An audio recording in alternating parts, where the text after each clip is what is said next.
আসসালামু আলাইকুম সবাইকে। আজকে আমরা এসেছি লং আইল্যান্ডের কাওয়া হাউসে। এখানে আমার কাজিন সিস্টার আমাকে নিয়ে এসেছে চা খাওয়াবে বলে। নিউ ইয়র্কের বেস্ট চা এটা টেস্ট করার পরে আমারও তাই মনে হয়েছে।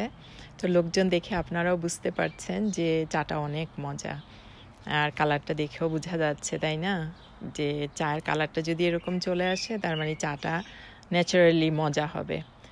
চা খেতে খেতে আড্ডা দিতে কার না ভালো লাগে, আর সেটা যদি হয় প্রিয়জনদের সাথে তাহলে তো আর কথাই নেই। আমার খুব ভালো লেগেছে চা খাওয়ার যে পরিবেশটা ভিতরে, এটা খুব আমরা সবাই এনজয় করেছি।